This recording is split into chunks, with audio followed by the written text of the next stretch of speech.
Hi, welcome and thank you everyone for joining us for the webinar, How to Create a More Collaborative Workplace for Teachers, hosted by Public Agenda and the Albert Shanker Institute, and generously supported by the Spencer Foundation. My name is Brian Sias. I'm the Director of Communications at Public Agenda. In a few minutes, you're going to hear from a panel of education professionals, including current and former teachers and administrators, who will discuss the efficacy of teacher collaboration and share their knowledge and experiences on how to foster more collaborative workplaces. Without further ado, I'd like to pass the microphone over to my colleague, David Schleifer, who is the Vice President and Director of Research at Public Agenda. David? Great. Thanks, everyone, for joining the webinar today. My name is David Schleifer, and I'm the Director of Research at Public Agenda. We're a nonprofit, nonpartisan organization that conducts research, public engagement, and communications. We're very grateful to the Spencer Foundation for supporting this webinar, and to the Albert Shanker Institute, which collaborated with us on organizing today's event. As you probably know, teachers today often work in isolation, separated from other teachers, making it hard for them to benefit from their colleagues' expertise or to share their knowledge with others about how to help students learn more effectively. Teachers often do not have the time or space to help one another solve problems, share critical information about students, develop their abilities, or work together on school-wide goals. However, a growing body of research shows that when teachers do work more collaboratively, student outcomes can improve, students can be more satisfied in their jobs, and teacher turnover can decrease. Last year, with support from the Spencer Foundation, Public Agenda created a suite of materials designed to contribute to a better informed dialogue about how teachers can work more collaboratively. We created a guide to research, which is an easily skimmable summary of key research on teacher collaboration, including studies that are typically only accessible to academics. We also developed a set of critical questions that superintendents and school board members can use to begin to understand how teachers in their districts are working currently and to think critically about what they can do to make teachers work more collaboratively. And we created a discussion guide to help teachers and principals decide whether and how to foster more collaborative workplaces in their schools. And I want to call out Ryan McDonald, a teacher in Mississippi who was a fellow at Public Agenda, who was instrumental in developing the discussion guide and workshopping it with teachers in New York City and in Mississippi. You can try the guide in professional development events or in in-service trainings, faculty meetings, or in meetings with principals or other administrators. We encourage you to download it, try it out in your next faculty meeting, or in an in-service event. In the next year, we're looking to talk to about 5 schools or districts to review these resources and possibly incorporate them into their own collaboration efforts, with the participants providing feedback afterwards on how the guide worked for them and how we might be able to improve it. We'll follow up about this opportunity with more details in an email after the webinar. With our webinar today, we wanted to bring together panelists who can share their stories about fostering collaboration in schools and districts, including their successes and the challenges that they've faced. Introducing our panelists today will be Esther Quintero, a senior fellow at the Albert Shanker Institute. Esther's work focuses on conducting and synthesizing research on schools as organizations, teachers' social capital, diversity in the teaching workforce, and the sociology of the classroom. Esther is the editor of the book Teaching in Context, published last year, which includes a wealth of research about how schools can be structured to help teachers work together effectively. Esther also edits the Social Side of Education the Social Side of Education Reform blog series, which I encourage you all to check out. We'll be sure to include a link to that blog in an email following the webinar. So now I'll hand it over to Esther to introduce our panelists. So thank you, David, and welcome again, everybody. Thanks for joining us today. Before I introduce our speakers today, I'd like to offer a little bit of context for our work together with Public Agenda around the topic of teacher collaboration. For several years now at the Institute, we have been working to change the dominant narrative about teachers and about educational improvement.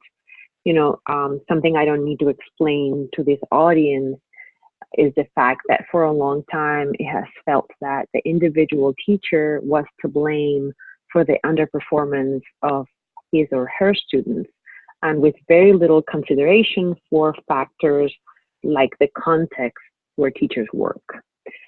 So what we've been doing at the Shanker Institute through our initiative, The Social Side of Education, is precisely shining a light on some of these other factors and why and how they impact the work that teachers do in schools, and as a result, their success with students. So over the past few years, we've had support from the National Public Education Support Fund, the Campaign for Grade Level Reading, and the Spencer Foundation, and we've put together a collection of resources explaining why teachers' professional environments are critical for things like teacher retention, teacher learning, student learning. I'd like to say a little bit about this idea of professional environment because it goes a little bit beyond our traditional thinking of working conditions. When we say working conditions, we usually envision facilities and class size, which are of course extremely important, but the concept of professional environment includes things like, having supportive administrators, or the degree and quality of teacher collaboration and things like that. So we are referring to, the emphasis is on interpersonal aspects of schools and the social nature of teaching. So having said that, I'd like to point you to 3 resources that you can see on your slides. The first is a free publication summarizing some of the latest evidence on why and how professional relationships are important for school improvement. The second one is a free 4-minute video that explains why we need this mind shift in education. And the third is an edited volume published last year by Harvard Education Press, which brings together the evidence on this topic, but importantly, it adds recommendations and ideas for educators and policymakers on how to act on their research. I really like this quote from a book that just came out entitled Collaborative Professionalism by Andy Hargreaves and Michael O'Connor. And they say that no profession can serve people effectively if its members do not share and exchange knowledge about their expertise or about the clients, patients, or students that they have in common. The big questions are no longer about whether teachers should collaborate, but rather about how well teachers and other educators collaborate. I think this quote reflects really well our thinking, Public Agenda and the Shanker Institute's thinking in putting together this webinar for all of you to really begin to dive into the question of how and where to begin collaborative work. So without further ado, I have the pleasure of welcoming and introducing our 3 panelists today. The first is Toby Romer, who is Assistant Superintendent of Newton Public Schools. Then joining us will be Laura Booker, Executive Director of Research at the Tennessee Department of Education. And last but not least, Alana Horne, author and professor at Vanderbilt University. Next, I'm going to say a little bit more about Mr. Romer, and then I'll introduce other speakers afterwards and right before they're up. So, welcome, Toby. Mr. Romer is Assistant Superintendent for Secondary Education and Special Programs in the Newton Public Schools in Newton, Massachusetts. Prior to that, Toby worked in numerous teaching and leadership roles at the secondary and elementary levels. Most recently, he served as a Director of Professional Development and Data Inquiry at the Orchard Gardens K-8 School in Boston. And before that, he was Headmaster of Brighton High School, a large, diverse Boston public high school. In that role, he led a school reorganization and developed an extensive teacher leadership program there.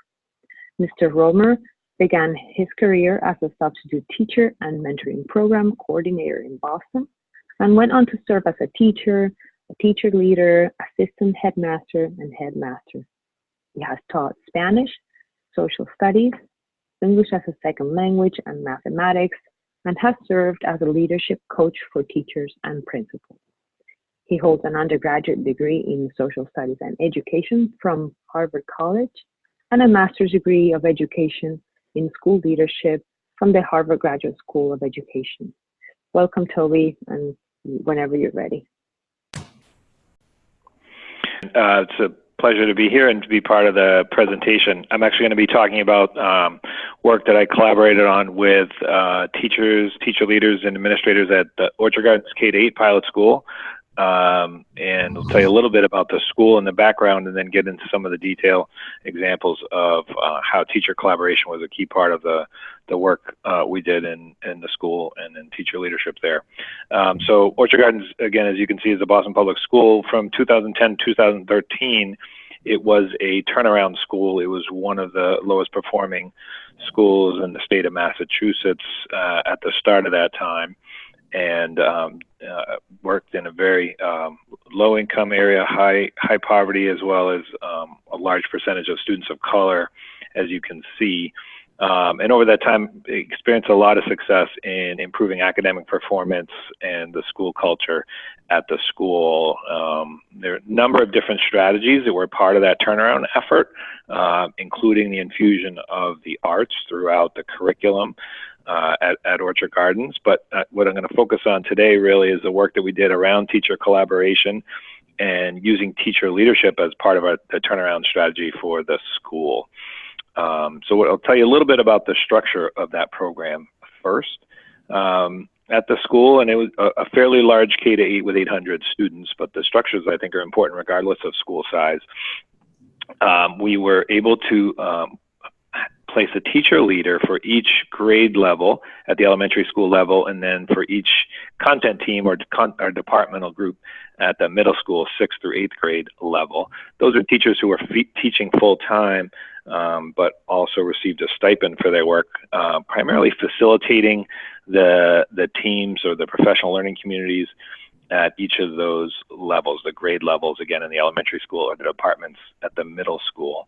The teacher leaders were also members of our instructional leadership team, which is a school-wide team of teachers and administrators who are really focusing on instructional improvement and professional development within the school. So each of the years that we worked together at Orchard Gardens, and continuing to this day, we had about 15 teacher leaders as a part of the program.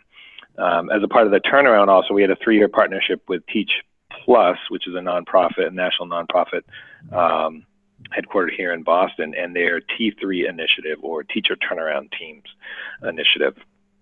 And what that represents really is the integration of our turnaround model, turnaround strategy. You can see the graphic here, and people, time, and data were really the 3 key levers that we saw as crucial to improving academic performance rapidly at Orchard Gardens.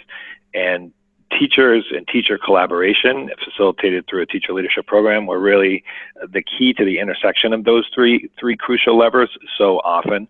The teacher leadership and the collaboration teachers really ensured that we had the effective use of data, and that we're using our meetings well to really focus on student learning outcomes and how to improve those. We created strong teacher ownership for all of the initiatives that we had in the school, from both the classroom level to the grade level, team level, to the school-wide level. It created a career pathway and career development opportunities for our strongest teachers, helped us recruit and retain really terrific teachers from outside of the district nationally, as well as other Boston schools, and retain longtime teachers at Orchard Gardens. And that was really another key part of how those 3 things intermeshed with the teacher leadership program. So if you think about how we used teacher leadership and teacher collaboration as part of the turnaround strategy at the school, you can think about an initiative like this in one sense as a way to distribute workload, thinking about an admin team, administrative team at the top of a org chart with a clear vision that wants to make things happen, pushing down that work and pushing down the vision and the messages to teacher leaders who then are working with individual teachers and teams of teachers to enact that strategy. But really a simple change to that vision allows you to think about it in a different way as well. As I click forward here and think about if you're working on that top-down strategy, you're really thinking about what you need to have a clear vision. You're thinking about how to communicate that vision and create ownership of that among the people that you're working with. But thinking about it actually from a different perspective, from more of a bottom-up strategy where you're trying to improve strategy within the schools, there's some different priorities that you really need to ace. And so thinking about teachers being the key to school improvement and sharing a vision and giving feedback to what's happening, they're really pushing up ideas through their teams to teacher leaders, to administrators. So the key there is really having people who are strong, independent thinkers, leaders who can listen to feedback and hear that and incorporate into the strategies that they're using, as well as just generally having folks who are open to resistance and feedback and understanding that as a strong, healthy part of a school community and consistently improving school rather than something as a sign of weakness or problem in the strategy. And again, teacher collaboration really facilitated those kinds of feedback coming through. So it take you through a little bit of the timeline of how this played out in our school over a 3-year turnaround period. In the first year, we focused on identifying teacher leaders for each team. In some cases, we were recruiting them from outside the school as we were doing hiring. In other cases, we were bringing them in from, identifying them from within our faculty. And really, the key here was identifying an administrator or a leadership coach who could meet weekly with that teacher leader to plan and debrief team meetings where the teacher collaboration was happening. That was one way we were supporting these folks. And again, a lot of our teacher leaders were really experienced, outstanding teachers who were expert at working with students, but there was a learning curve for them in their leadership role in terms of how to facilitate the collaboration and the learning of their peers. So that coaching from an administrator or a leadership coach was crucial. We also convened the team of all of the teacher leaders in the school every 2 weeks to share their experiences, share strategies that were effective for them in facilitating their teams, as well as challenges that they're having and giving each other feedback. And then that teacher leadership team is also worked to make suggestions and give feedback to the whole school turnaround team. So it became a leadership team in and of itself as well. And that was a crucial part of how we worked together. As we continued with this model of teacher collaboration undergirding all of our improvement efforts and teacher leaders facilitating that, we made some tweaks as we went along. We definitely adjusted the teacher leader assignments and staffing. We added additional sort of half position for each of the middle school grade levels. In addition to the content, we moved some folks around. Throughout that time, we continued the weekly meetings with each teacher leader to plan and debrief team meetings. That was really a crucial part of their support. Simply having people meet is not enough, but really working to ensure the quality of those meetings and a reflective feedback process for the folks facilitating them was crucial. And we really made sure that the supervising administrator was integral to those teams as well, and not just the person who was coaching the teacher leaders. We also really made sure I mentioned the instructional leadership team earlier. The teacher leaders were incorporated into that school-wide leadership team, and that group actually worked on dividing up into subcommittees that were really able to focus on specific actionable items that were going to be important in improving the whole school, as well as the academic instructional work that the teacher teams were engaged in. After that 3-year turnaround period, Orchard Gardens was one of just a handful of schools in Massachusetts to move from level 4 to level 1, from the lowest performing tier of schools to the highest in the turnaround period.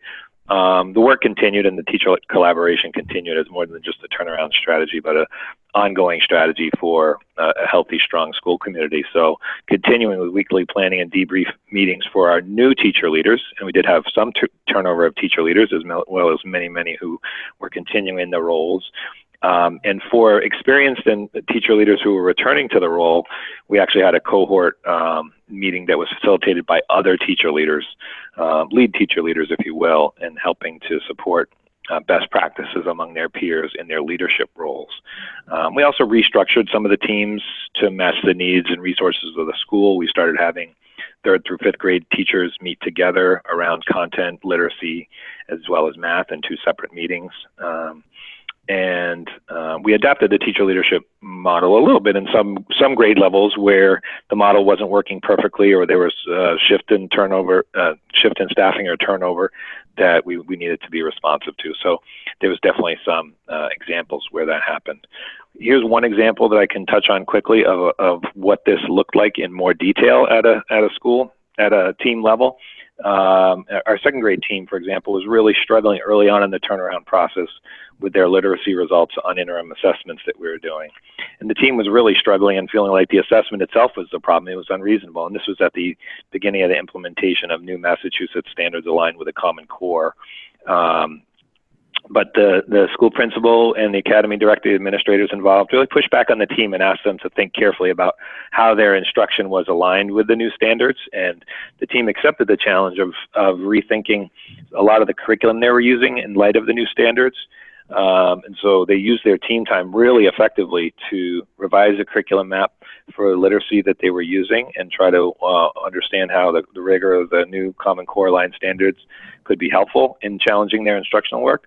And then moving forward, they were really able to own the interim assessment data that they were getting as an assessment of their own work and the revisions that they were doing, and they were able to see some early successes as well as continue to refine the curricular work that they were collaborating on. Another good example came from our 5th grade literacy team working, or 5th grade team working in literacy. It started out, in this little cartoon I think represents well how some folks and some educators can feel about data sometimes as just a lot of meaningless numbers and graphs that don't really represent the full student experience or learning. And this team definitely identified that way and felt like the interim assessment results, also called ANET, the Achievement Network, provided those for us, was not really speaking to them or providing meaningful information. So I actually worked with the teacher leader and the teachers on the team to think about what would be data that would be important to you as instructors and that would align with the practices in your classroom. And we created, and there's a visual of it here, a way to track really fairly informally the reading behaviors in their implementation of Reader's Workshop, which they were engaging in for the first time that year. And they were able to use this data, and they were able to track and differentiate it, looking at how their ELL students were performing. But they really were able to create a data inquiry cycle based around data that was meaningful to them and that they designed, that they collected, and that accurately represented the goals they had in the classroom, and that were ultimately going to align with interim assessment and summative assessment data later on. But this was a way for them to enter into the process and really own this idea of data driving instruction and being helpful to teachers rather than just being something that was very quantitative and not relevant to their daily practice. So that's another good example of what we talked about. And then a third example in an area where we really struggled for a long time was I talked about reorganizing our 3rd to 5th grade team around literacy across those grade levels. We had a really strong team that was implementing Reader's Writer's Workshop very, very well and seeing great growth in reading benchmark scores, and that's the graph on the left over time, seeing the percentages of students who are reading at or above benchmark increasing, doubling, and tripling over time. At the same time that our statewide assessment scores, our MCAS scores, were really flat and stagnant. And so it was a complex case where the team was working really well together, showing growth on some literacy assessments, but not in other assessments in our summative standards aligned assessments. And so we really worked to think about how to reorganize the team. We worked on bringing in teacher leadership from outside. We actually ended up with a 6th grade teacher and literacy coach working with the team closely to try to continue to work on understanding what the data meant, what student performance was, and how to move forward from there. So a good example of the complexity and how teacher collaboration, as well as using data, can get into more complex issues. So just to summarize some of the big ideas and best practices from our experiences in a couple slides, definitely crucial to support leadership development for teacher leaders who are facilitating teacher collaboration. Leading adults can be a very different skill set than teaching children. really creating buy-in among all the teachers that we're working with about how we're doing it, how it aligns with our school goals, and how instruction is connected to the collaboration, the data work that's happening. And again, emphasizing and understanding that resistance is going to happen, and that feedback can really be helpful and can be useful in diagnosing what can improve. Another big takeaway, the idea of the teacher and the teacher leader, and that it's that bottom-up feedback and experience in the classroom, which is really driving school goals and making things consistently improving. And then finally, I think just carefully considering the makeup of the leadership team and the folks who are serving as teacher leaders and the facilitators of collaboration, really ensuring that all the different programs and populations within the schools are represented there, as well as the diversity of the faculty, so that there's a real sense of ownership and representation in a program like this, which is facilitating teacher collaboration, and also keeping the connection through a group like our instructional leadership team or other whole group bodies to between what's happening in the classroom, the goals of individual grade level or content teams, and school-wide goals. So altogether, those are the big ideas that connect the work that we were doing at Orchard Gardens in teacher leadership and teacher collaboration. Okay, thank you, Toby. Our next speaker is Laura Nierger-Booker. Dr. Booker is the Executive Director of Research at the Tennessee Department of Education. She has been with the department's Research and Strategy team for over 5 years and currently leads the team that conducts research and acts as brokers for several research practice partnerships. Laura serves on the steering committee of the Tennessee Education Research Alliance and co-founded the education research podcast, The 10th Period. She earned her doctorate from the Department of Leadership, Policy, and Organizations at Vanderbilt University. Her dissertation focused on instructional practices and support for beginning middle school math teachers. At Vanderbilt, she was a fellow at the Experimental Education Research Training funded by the Institute of Education Sciences, and a research assistant with the National Center on Scaling Up Effective Schools. Before that, she worked as a research associate at the Center for Research in Educational Policy at the University of Memphis and taught second grade through Teach for America. Thank you for joining us, Laura. Go ahead, please. I'm Laura Booker, and I'm the Executive Director of Research at the Tennessee Department of Education, and I'm going to be talking today about the Instructional Partnership Initiative that fosters teacher collaboration in Tennessee. Tennessee has seen a lot of rapid progress in the last couple of years, especially after the launch of our statewide teacher evaluation system in 2012. We kind of stand out on this map that Shanker and his group have put together, looking at average test score growth rates across the country as having higher growth than a lot of states.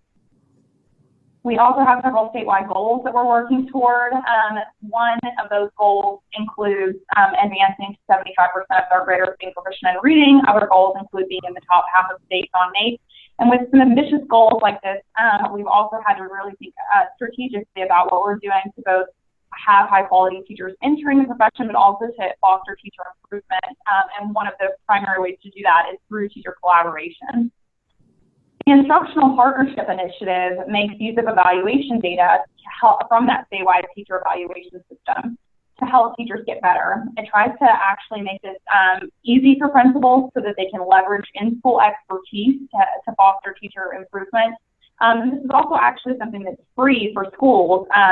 So right now, through our statewide teacher education database, we offer principals an opportunity to see which of their teachers that they might want to pair together based on our indicator level observation data.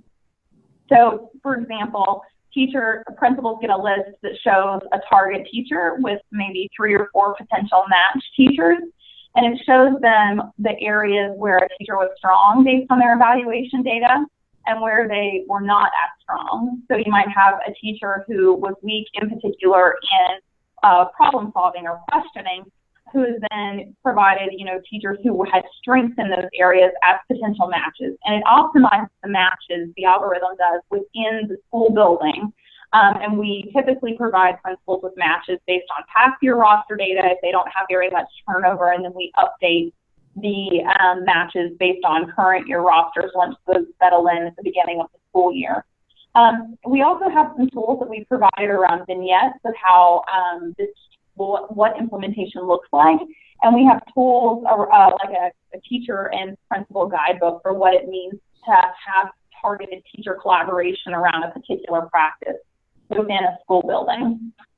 So as I've already mentioned, this makes use of this indicator level data, and that principals get the list from the department. They also have the option to kind of choose matches. So it's not just you have to match, Nancy with John. Nancy might have, 3 potential matches, and principals can use some of their knowledge of their school context, personalities, grade levels, content to help finesse the matches on their end. The idea from there is that principals kick off the partnership by telling the pairs the specific instructional targeted area that they're working on, so they can help maybe plan together. They could observe each other and give each other feedback around that particular area. They could look for resources around that area. The guidebook gives a number of different activities that they can do, but the idea is that this collaboration is really focused in on instructional improvement around a particular area. It's not just about getting the lesson plan done for the next day. It's about thinking about the fact that maybe you, as a teacher, have struggled a little bit more with giving students quality feedback, and how can you, as a teacher, improve your craft in that particular area. It gives people something that's very targeted and actionable to work on. So we've seen positive results from this in the state of Tennessee, specifically starting with our single district pilot in 2013-14. We then did a second stage pilot the following year, and then we did a statewide scale-up randomized control trial for 2 years. We are currently in full-wide statewide implementation. Now, this doesn't mean every school in Tennessee is doing this. What it means is that we offer the matches and the associated resources to all principals who have indicator level observation data with enough variation to receive matches. So as I mentioned, the pilot results saw that in participating classrooms, students had achievement gains, and we also saw value-added growth. We also saw positive increases in teachers' attitudes toward our evaluation system, because I really think it helps focus in on evaluation data being used for continuous improvement and not just being about accountability. So the promising pilot study did cause us to, we apply for an IES grant in order to scale and study the scale up of IPI in Tennessee. But we also, as we were studying this, we wanted to make use of how can we study how to scale up a large initiative like this. And we wanted to try to have some learnings in that area too, not just about whether this particular program worked or didn't work. And we, in the study, we also built in some nice field work around collaboration, and we've had some really useful findings from that work. So what we found, who is more likely to take up this initiative?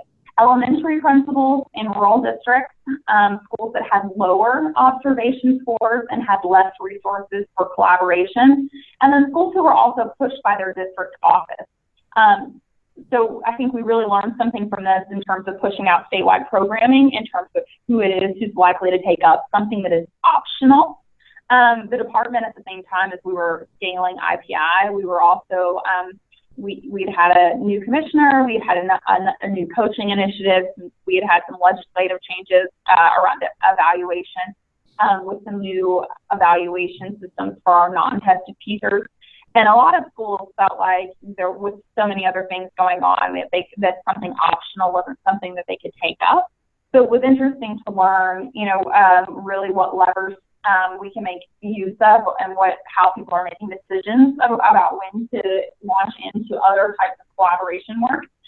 In some ways, we actually think we undersold the key role of the principal in teacher collaboration as part of this initiative. I think I do think it makes sense. This is a real way to pair your teachers together around instruction, but it's also, when principals were more heavily involved, we saw that from our field work that the implementation was stronger, meaning the impact, it was more likely to be impactful for teachers. When principals set the tone of this isn't something that, you know, you're sitting down and having one meeting at the beginning of the year and one meeting at the end of the year, but this is really about collaboration.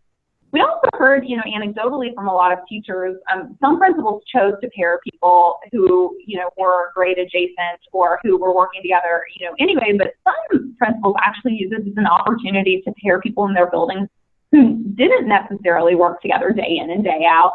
And a lot of teachers reported that that was sort of useful for helping them develop new relationships and for getting exposed to new people within their building. So what are teachers doing when they are partnered through IPI? What we found is that they weren't meeting as very frequently. They were meeting more frequently when their principals were involved in setting parameters. The most commonly recorded activity was around discussing goals for the partnership, providing or receiving feedback about instructional practices and observing each other.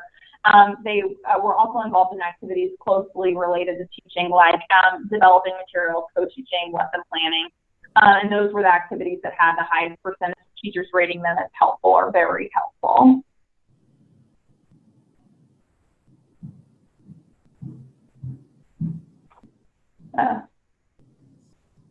Slide seems to be stuck. Oh, there it goes.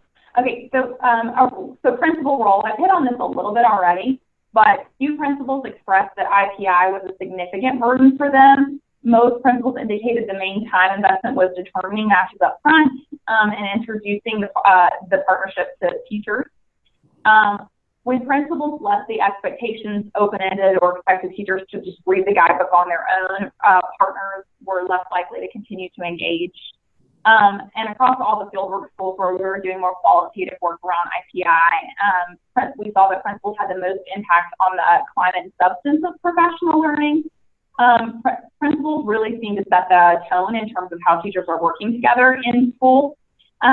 We also found, you know, interestingly, that a lot of principals had a lot of hesitation around talking to teachers about their evaluation results in front of other teachers. So by pairing two teachers together and saying, you are not so great at questioning, but, you know, this teacher is very strong in questioning, they're exposing the results of somebody's evaluation to another teacher.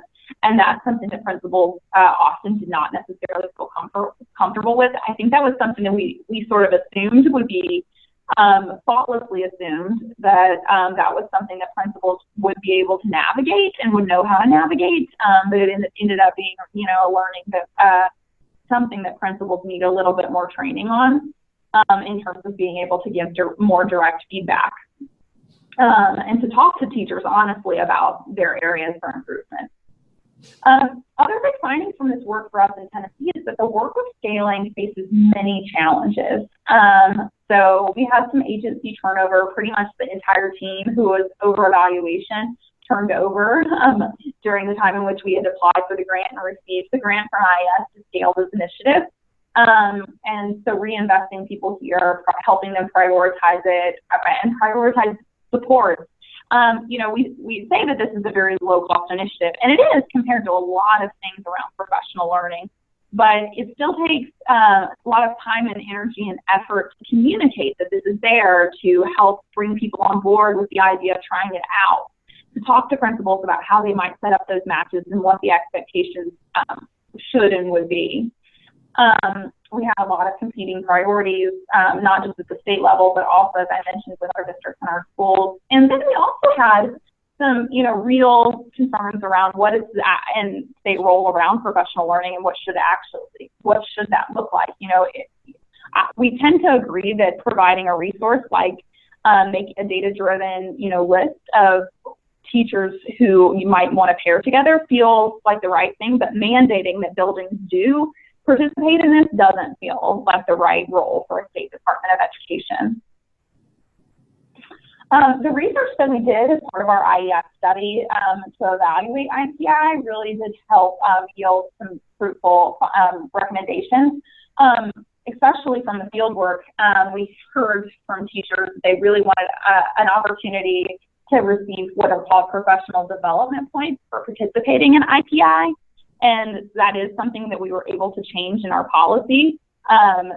to recognize more informal forms of professional learning, not just sit and get. District leadership investment matters for getting principals to take up, and principal and time matter for quality of implementation. I mean, those might feel like, well, of course, those are the case, but I just don't think that you can, I think it's something that we may have under anticipated, and it's something that we would definitely now have evidence for how important it is from this study.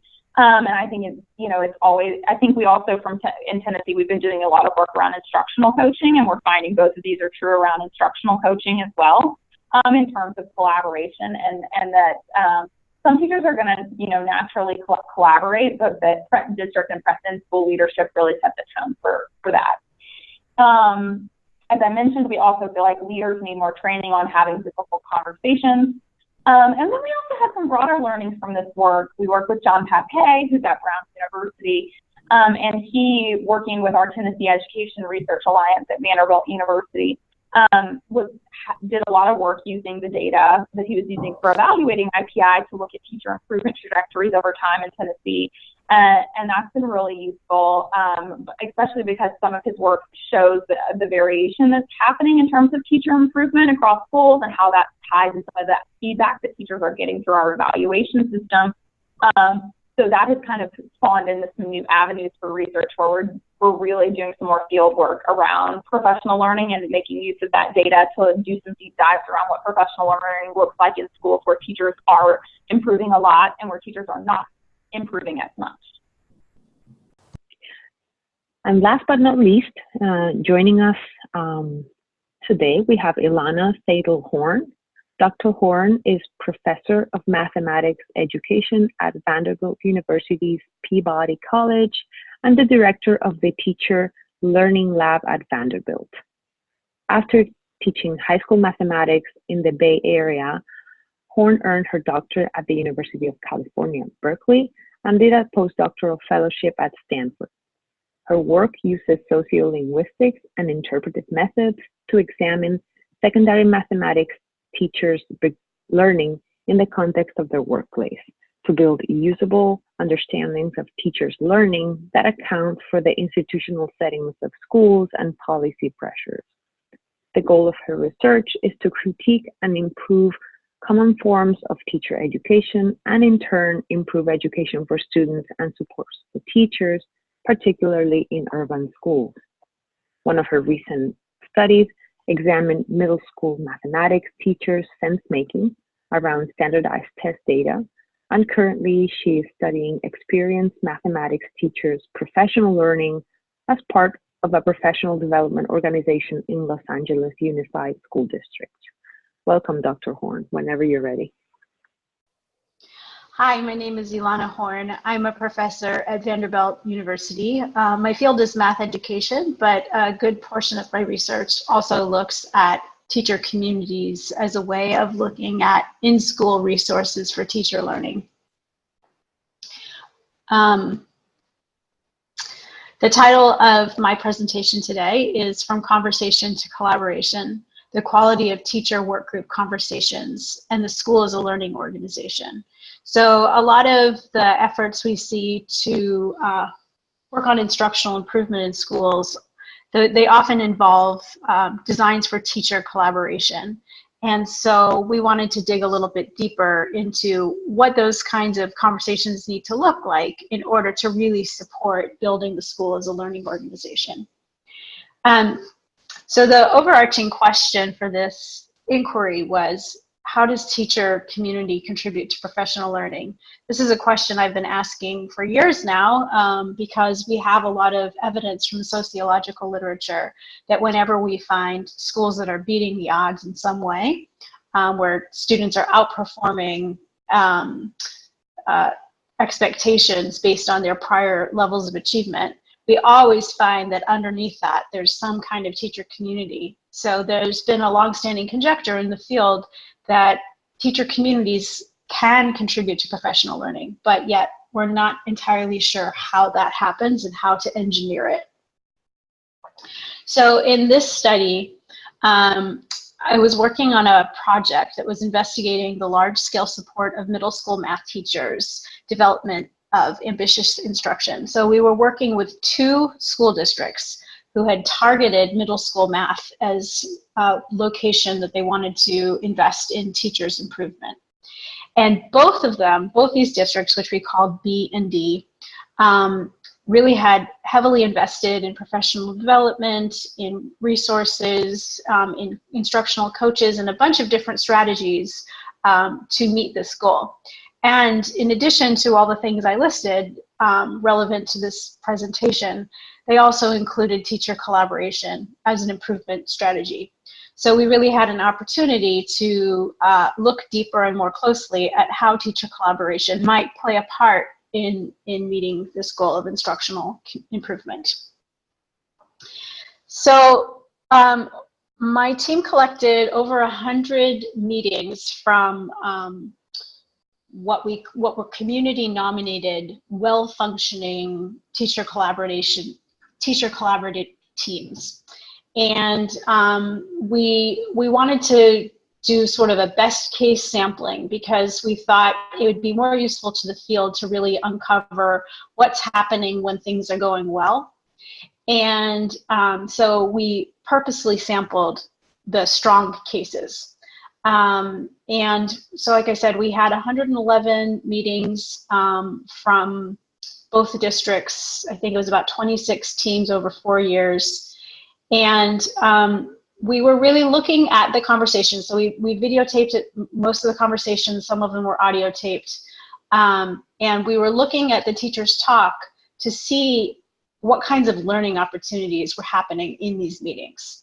And the way we thought about learning opportunities was we really looked at conversations to see how much do they support teachers' development of pedagogical concepts and how much do they mobilize them for future work. So what do I mean by those things?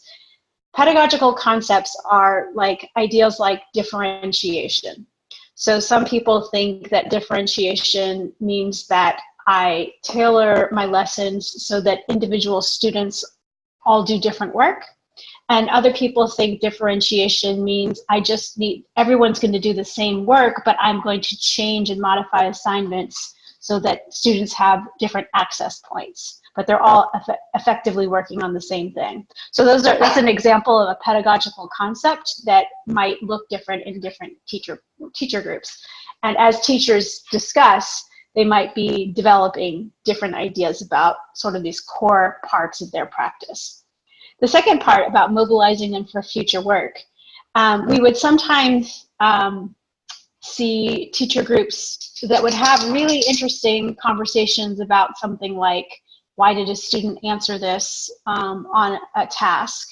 And they dig in deeply to, say, the student's understanding of proportional reasoning.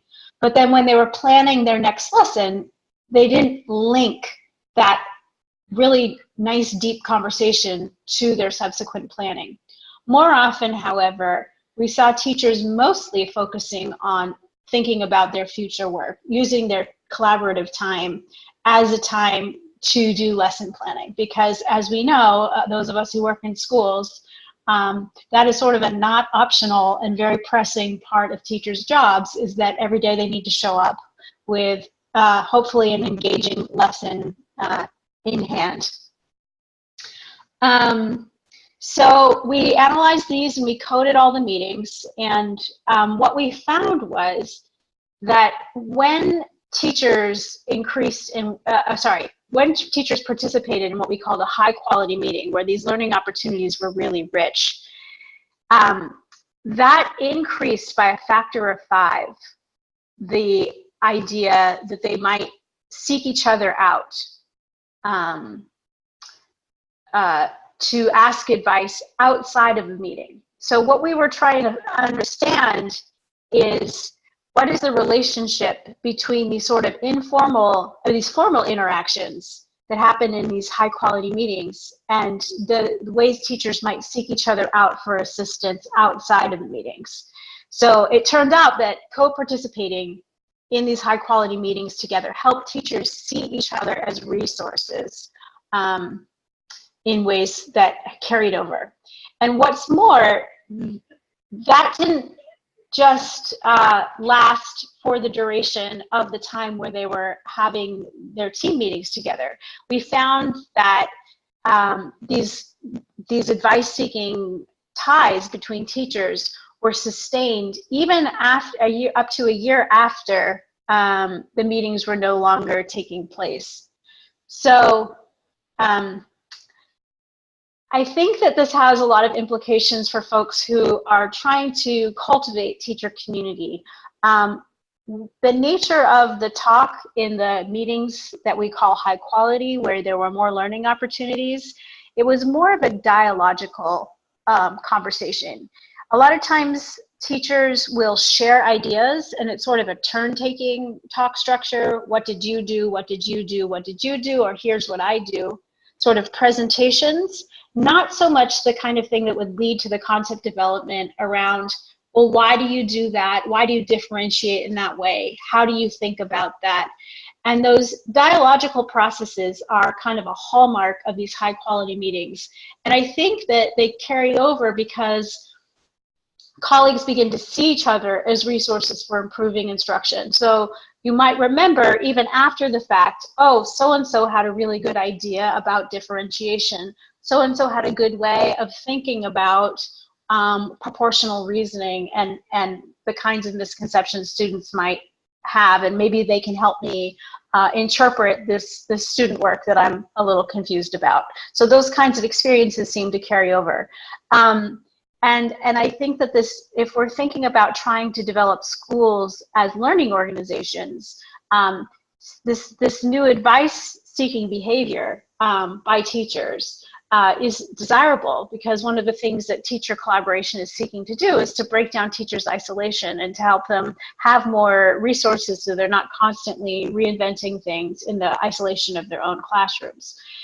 So I think that one of the takeaways here that's relevant to this group is that coaches and protocols and different kinds of structures should aim to support dialogic teacher collaboration, to support the idea of teachers digging into instructional issues as a goal for teacher teams. Of course, this is complicated because, again, turning to the sociological literature about teachers' work, we know that teachers are often quite private about their practice. Teachers are often conflict averse with colleagues. There's sort of a live and let live ethos that governs a lot of departments and teams, where folks are reluctant to do anything that might be perceived as challenging. Well, why do you do it that way? Have you thought about doing it this way? May not be an easy question. So I think a lot of this stuff really needs to be built on a basis of trust. I don't know that you could go into a brand new team of folks who don't know each other and expect them to work in this way without doing some groundwork in norm setting and trust building and such.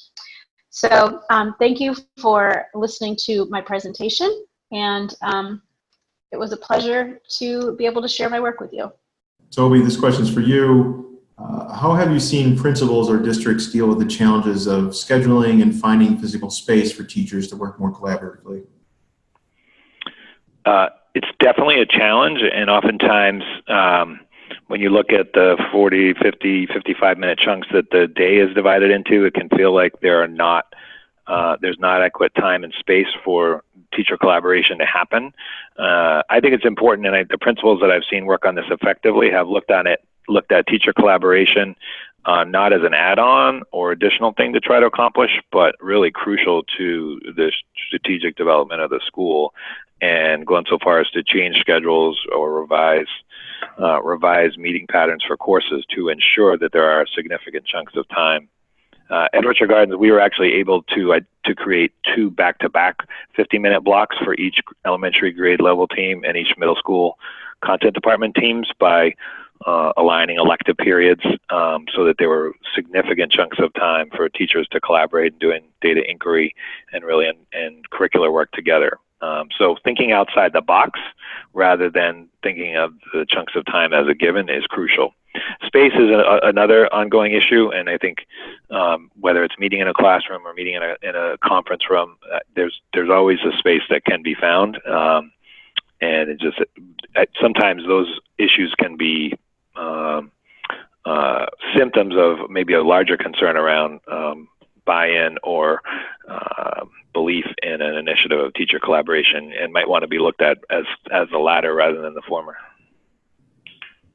Great, thank you. Toby, another question for you. Do you think it's possible for teachers to get started on their own working more collaboratively, even if they can't get buy-in from the principals? And what would be a good first step toward that? Absolutely. I believe that, we all control what we have in front of us. So as teachers, you definitely have a lot of control of what's happening in your classroom. As a group of teachers working at a grade level, working in a department, or even working across some of those structures on issues that impact the whole school, if you can find the time and the space to collaborate, there's a lot of things that can be accomplished and focusing on what can be done rather than what can't be done. Oftentimes it's those initial successes created by teachers and teams of teachers that builds the belief in a program for a skeptical principal or administrator, and them seeing teachers working together to solve problems can really sell an initiative like this at a broader level rather than thinking about what can't be done without their buy-in. Okay, thanks, Toby. And Lonnie, same question for you. That's an interesting question, because I've, a lot of the schools I've worked in have been in urban schools, and one of the common unfortunate features of a lot of U.S. urban schools is there's sometimes high administrative turnover. So I've sometimes seen teachers organize in teams as a sort of a grassroots move. So when the new administrators come in, they're very deliberate about introducing themselves in a collective way and saying things like, "Hi, welcome to our school. This is how we do things here. We're really glad to have you. We're looking forward to working with you." But to sort of assert a position and advocate for themselves and their students from the get-go. So it's a way of sort of acting collectively. So I have seen that happen. I think that's a little more unusual. Where administrators can make a difference is in respecting, if there are a group of teachers who want to work together and collaborate together, if administrators can grant them time and resources to do that, that's obviously a great support. And that could be anything from actual monetary resources, but it also could be something within the structure of schooling, like if there are professional development days, giving them part of that time to use for their collaborative work. So there's ways that administrators can facilitate it if they are bought in, that can definitely make it work easier for teachers. Lonnie, you were a teacher before becoming an academic, so you've seen this from both sides as well. What kinds of skills or practices do teachers need in order to have productive conversations when they're working together? And how can they develop these skills or practices?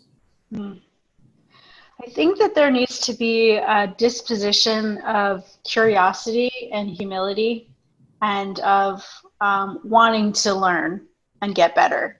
I think that that's sort of the groundwork that needs to be there, the sort of baseline, I guess.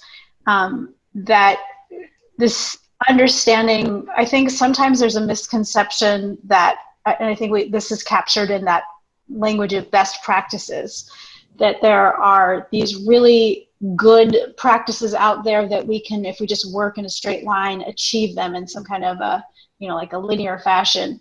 And I think that teaching it, because it's fundamentally relational, although there may be ideals that we can strive towards, we're constantly doing this work in complex social settings. And so there's a lot to navigate there. And I think having the idea that we're always tinkering and we're always trying to improve and that we're always going to have blind spots is a really good set of premises to work from.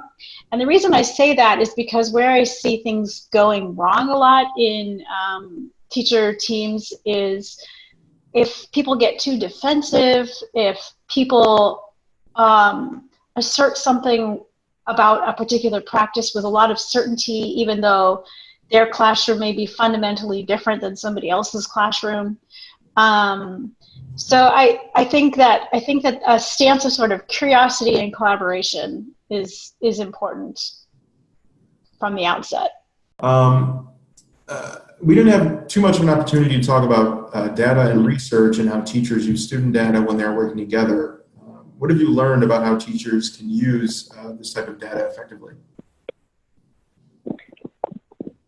So we haven't learned a lot about how teachers are collaborating around student data as part of this particular project, but we have been thinking a lot around how teachers collaborate around student work as part of the next phase of teacher evaluation in Tennessee. We do believe that that is happening and have seen that from some other research that we've done around professional learning from our annual Tennessee Educator Survey, as well as from some data that we've collected around instructional coaching. I'm looking forward to kind of getting into more of this. We're hopeful that if we focus teacher collaboration a little bit more around student work, that we will see payoff. We originally did a study of teacher portfolio growth models for non-tested teachers, which is really a lot about looking at student work samples, and did see some improvements in teacher observation scores for teachers participating in the portfolio process. However, we did just have a statewide rollout of pre-K and kindergarten portfolio growth model that was just really hard. Maybe because of the fast scale, but the intensity with which I feel like, is required in terms of like submitting a bunch of teacher work samples. But I'm looking forward to being able to kind of, as we get a little bit further along in some of that portfolio work, I think that will be a good indication to us of whether or not that type of collaboration feels useful and yields benefits in terms of student learning. All right, that's all the time we have for the Q&A. Thank you to the presenters. As I mentioned earlier, we'll try to address any unanswered questions in a follow-up email. Also in that email, we'll provide a link to the recording of this webinar, a copy of the slide deck, and links to the resources David mentioned earlier, as well as the link that Esther mentioned. I know that some of you may also need a record or letter for professional development requirements. We'll include instructions for that in the email as well. And of course, please check out the links showing on your screen right now to learn more about the work that these three organizations are doing. Thank you very much to our presenters. Thank you to Esther at the Shanker Institute. Many thanks to the Spencer Foundation and Michael Barber for their support. And of course, thank you all for joining us. Take care.